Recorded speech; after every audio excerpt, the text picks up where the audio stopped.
कि हमारे अधिवक्ता संघ अयोध्या का कोई भी अधिवक्ता ये राम जन्मभूमि चोरी के अभियुक्तों की डिफेंस की ओर से वकालत नहीं करेगा।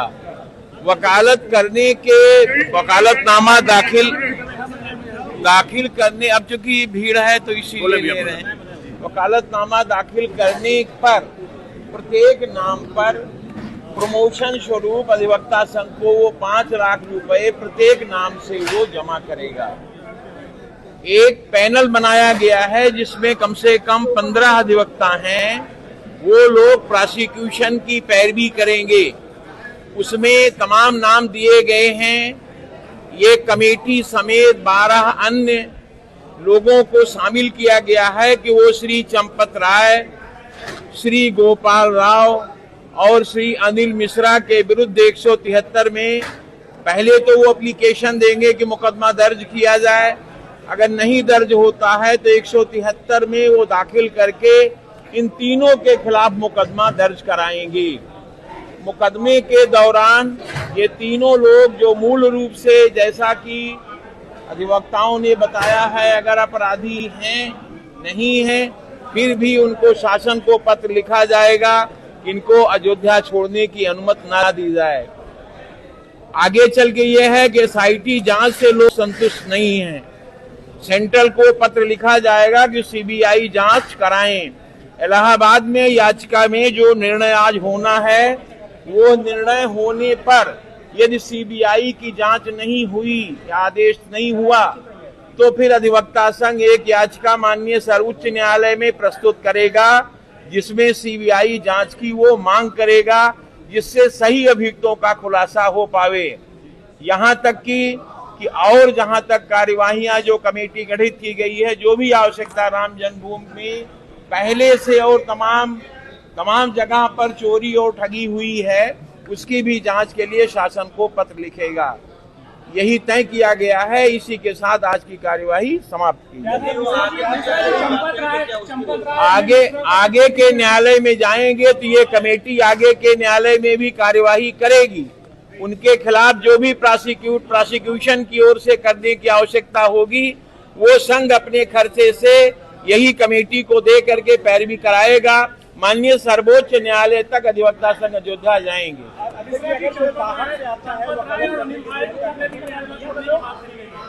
चंपत राय और अनिल मिश्रा और गोपाल राव को प्रथम दृष्टया यहाँ की जनता और अधिवक्ता संघ के लोग प्रथम दृष्टया इस बात पर शंका करते हैं कि इतनी बड़ी चोरी का खुलासा नहीं हुआ है अभी, बल्कि किसी ने अपने चालक को पकड़ा दिया, किसी ने अपने मंदिर के सफाई कर्मी को पकड़ा दिया। यहाँ तक कि स्थानीय लोग जो है उसमें कमेटी में नहीं हैं, इसलिए और चीजें घपले में जा रही हैं। यहाँ तक कि श्री नृपेंद्र मिश्रा जी का भी विरोध किया गया है कि उनको अगर यहाँ का दायित्व सौंपा जाता है तो और गड़बड़ होगा, चूंकि वो सरकार के नुमाइंदे पहले से रह चुके हैं। और प्रश्न पूछिए कुछ। बाहर का अधिवक्ता आएगा तो बाहर के अधिवक्ता के आने पर जो यथोचित होगा वो प्रोसिक्यूशन कमेटी जो बनाई गई है वो उत्तर देगी, और उनकी भी हम लोग जांच कराएंगे कि वो गवर्नमेंट से या विश्व हिंदू परिषद से या राम जन्मभूमि से कहां से जुड़ेंगे। क्योंकि ये जानते हैं आप लोग कि राम जन्मभूमि में ये मामले अपने ही वकीलों के हाथ दिए जाएंगे, जिससे कि किसी भी समय उसे ड्रॉप किया जा सके।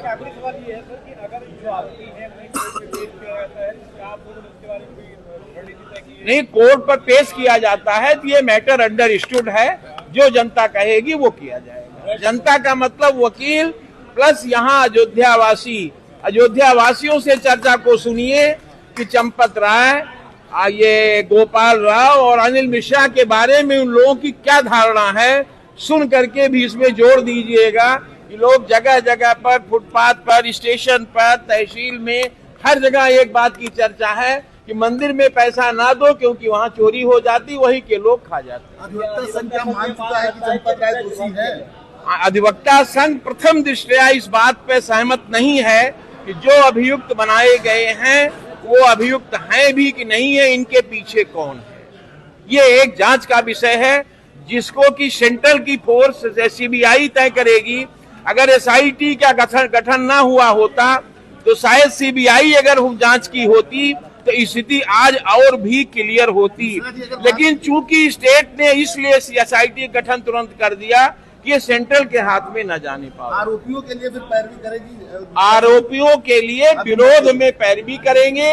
जो लोग आरोपियों में बचे हुए हैं उनके खिलाफ मुकदमा हम लोग न्यायालय में पैरवी करके दर्ज कराने की कोशिश करेंगे। ट्रस्ट भवन से मांग किया है कि यहाँ के लोकल जो संत महंत है उनको भी रखा जाए। ट्रस्ट में सारे बाहर के लोग हैं, अंदर की बात कोई जान नहीं पाता है, इसी से कोई सही चीज का खुलासा नहीं हो पाता है। फिर जांच भी वही लोग करते हैं, वो लोग बच भी जाते हैं, फिर वो लोग ये कहते हैं कि भाई हम लोग तो दोषी जांच में नहीं पाए गए। लेकिन जांच अगर सीबीआई करेगी, सेंट्रल की फोर्स करेगी, तभी तो क्लियर होगा। आज अभी बिल्कुल क्लियर नहीं है कि ये अभियुक्त जो बनाए गए हैं ये वाकई में दोषी हैं या अथवा थोड़े 1% या आधा प्रतिशत में शायद हों। धन्यवाद। सर, किस तरीके से आज क्या बात से क्या फैसला लिया गया?